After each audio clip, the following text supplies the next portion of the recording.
you are new to terraforming in Second Life and have heard the horror stories from other people about what happened to them when they terraformed land, then this video will help you understand that what you've been told was wrong. Welcome to the Basics of Terraforming Land 101.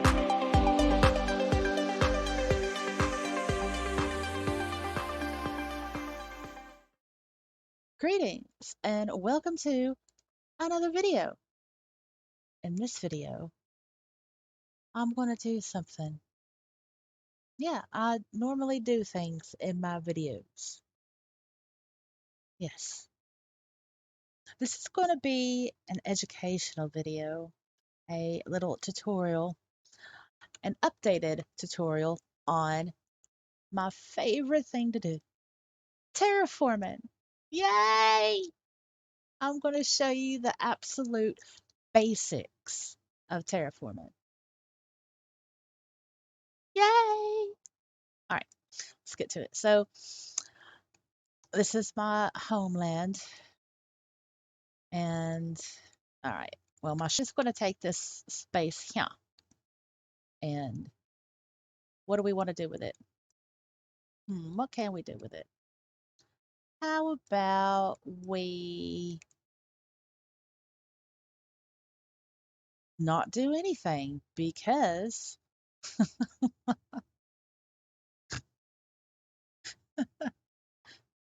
region restart. Oh man, dang it. I wonder if I have enough time to do it. Well, we'll see. All right, so what we're going to do is we're just going to flatten this out. We're going to make this match that level, right? So we're going to bring this down.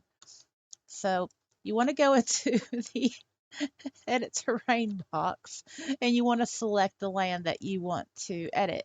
And we want to do this. Now, you might think that way, you know, and that will make it match this level over here. But there's one great important thing that you must realize when it comes to terraforming in Second Life. It's you have to think about the fabric, literal fabric of space.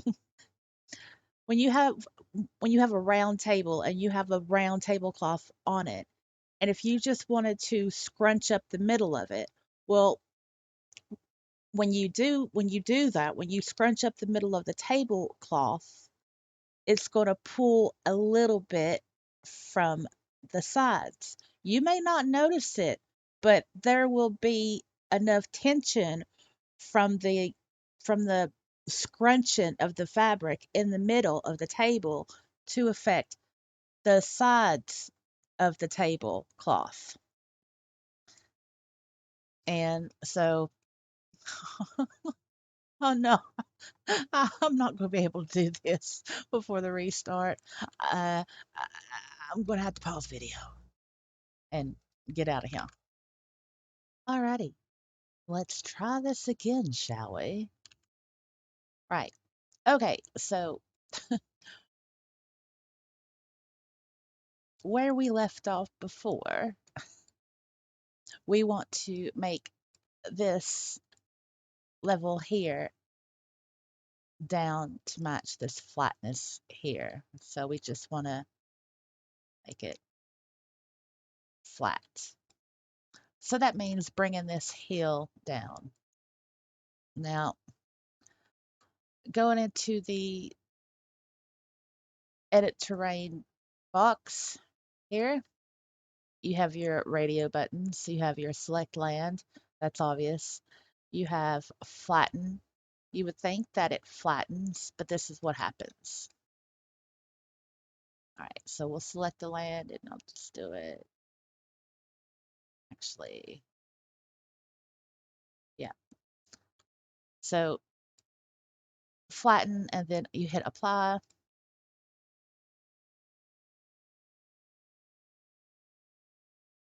And yeah, for the most part, it does flatten. But are you seeing what's happening outside of the yellow box? Look outside the yellow box here.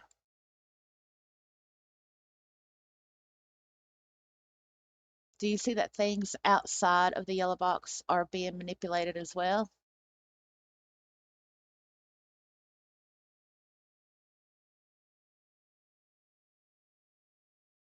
You have to take that into consideration when you're terraforming because you must think of terraforming like fabric and space. So, say you have a round table with a round tablecloth on it, and if you take the if you scrunch up the cloth in the middle of the table, just scrunch it up in the middle, you would think that it wouldn't affect the sides that are hanging off the table, but it does. It may not be quite visible at first, but once you get and looking all around the bottom of the table, it does. There's some areas that the edges are pulled up, some might be shorter, some might be a little bit longer. It's all disturbed, regardless of how far away the middle of the table is from the sides of the table. Um, so we'll carry on. Now that was one way to do it. So you see this here, we've got like a little ditch here, but I want this to be flat as well. I just want a continuation of this. So you will select the land here. Now the smallest number of square meters that you can select is 16 square meters. You can't go any lower than that. Um, the square is not over the ditch. So we'll go ahead and we will select flatten again and hit apply.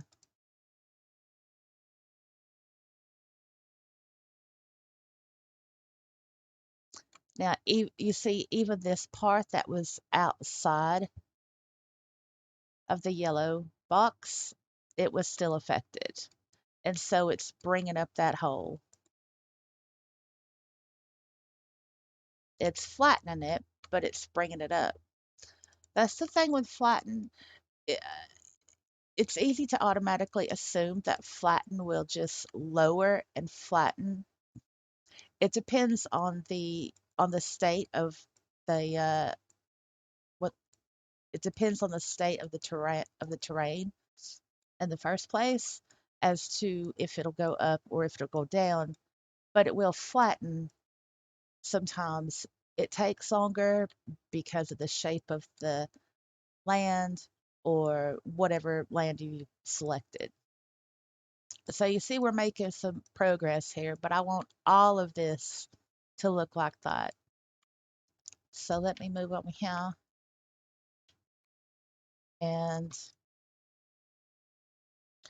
just going to select land.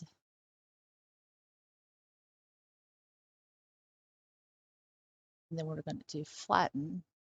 Watch carefully.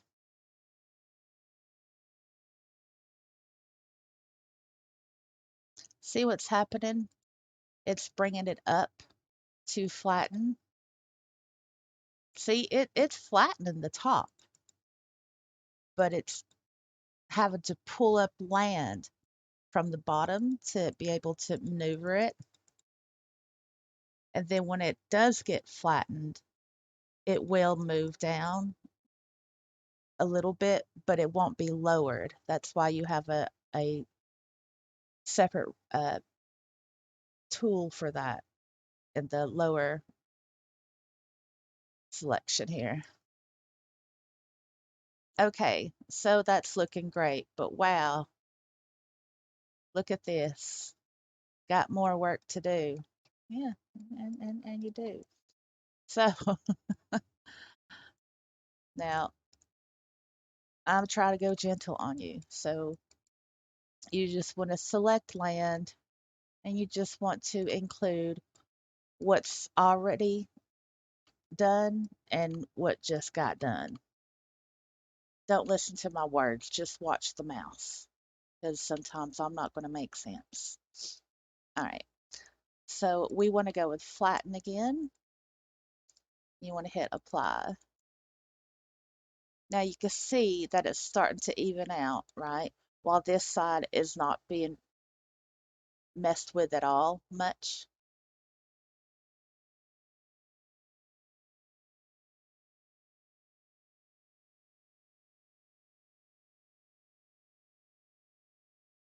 So you've got that looking like this. Now, and that's what flatten does. And what it's left behind is more of an open area and this little edge here. But let's go ahead and review some of these radio buttons. Select land and flatten. We've seen what flatten does. There's raise. Raise, that does what it says. It raises the land. Let's use this little piece here. And you can see it goes up and then to lower, it goes down and then to smooth, it smooths. Now, when you smooth something, it could go up and it could go down, but and it will expand because it will take the land that it needs to smooth and expand it. And you'll have pieces that are being disturbed that are nowhere near the land, the piece of land that you're working on. That's just how it works. That's just how it is. I don't know if it's based on math or an algorithm or what. I have no idea. But that it that's why it's just easier to think of it as fabric in space. And then we have the roughen button. Now the roughen button I never use because it creates bumps and ditches and makes things jaggy. I'll do it for you. All right. Ready? Let's get a little crazy here. Oh yeah, people. It's a party. So there you go. It does that. Now you might be wondering, well, wouldn't Rise do the same thing? Well, yeah. So we're using Rise now, and what happens?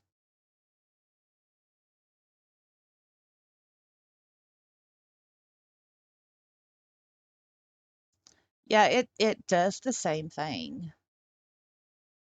but I think what the minor difference might be is that with the Rise, it takes more surrounding land than the Roughen does. So let's just go ahead and uh, select land. You want to see what revert does? Of course you do. All right, that's what it does. It See, it just makes things worse. Never use it. Never use it. Seriously, never use revert. No. So we're gonna do flatten. So we'll get all that flattened and then we'll do lower and then just lower everything.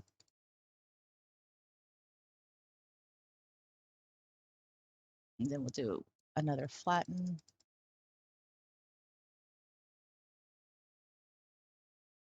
All right. Yeah, I know it's done that, but that's all right. We'll play over here and sort that out in a minute. So let's go ahead and get that roughen out.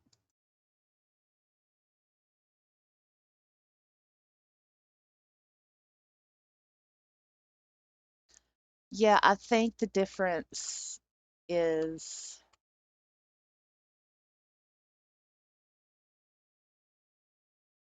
yeah, I think the difference is that, well, from feeling the apply, the it like how many clicks it takes to get more of a difference. I can't explain this stuff, man.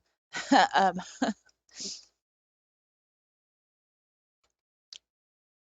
I'll put it this way. If you want a hill or a bump, then use roughen because you'll get it quicker. If you want a more precisional and on purpose hill hill shape or a bump shape, then use the rise. It's the best way I can explain it. All right. I don't like this, so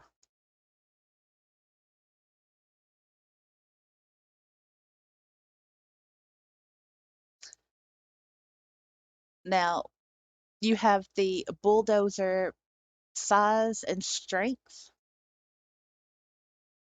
The size, it makes the area of the bulldozer um, bigger. So let's go ahead and, well, I didn't mean to do that. So let's go ahead and select some 16 square meter. So, and say I want to smooth it. So currently my arrows, my directional arrows, they fit all inside the yellow box. However, if I were to increase the size of the bulldozer, then you can see that it moves outside of the yellow box, meaning that the bulldozer size has increased.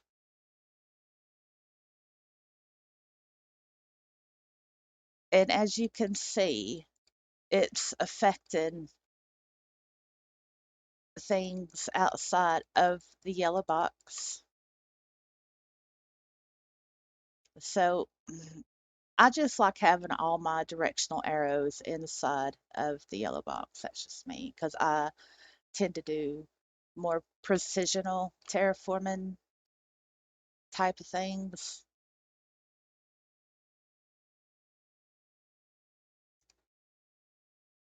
And the strength of the bulldozer. So we will increase it to about halfway and we will go with rise. See how quick that was?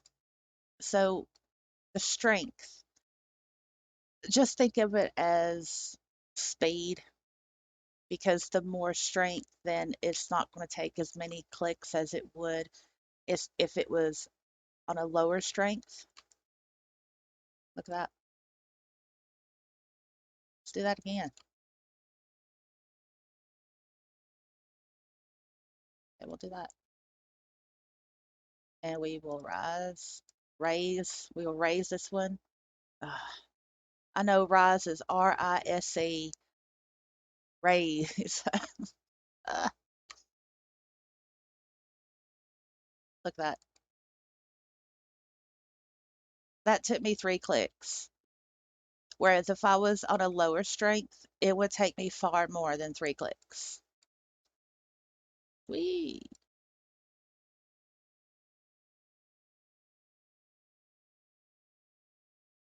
Yeah. Wow. We really did something, didn't we? All right, so I'm going to go ahead and fix this. Let's smooth this out.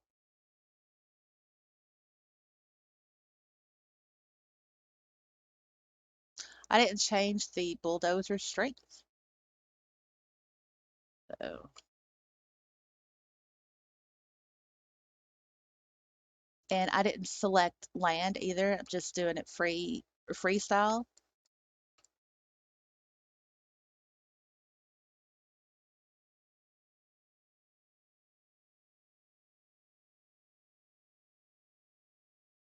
All righty. Let me remove my overlay for a minute. So if you look at the top, if you look up at the top of my client, you'll see the symbol, the white S curve arrow with a little yellow triangle next to it. So you click on that, and that's the rebake button. And what it does is that it rebakes the region parcel that you were terraforming, and you have to do this because if you don't rebake after you've terraformed, then anything that has a script um, and that moves like a vehicle or a breedable or whatever, even your avatar, it'll mess up with the pathfinding mechanics. So just remember to always rebake after you terraform anything.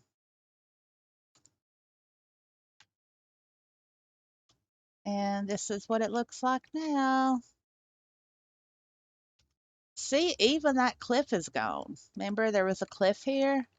Even that's gone and it looks more smooth. So, alrighty. Well, there's your updated terraforming basic tutorial. And I hope that helped you. I'll see you in the next video. Bye.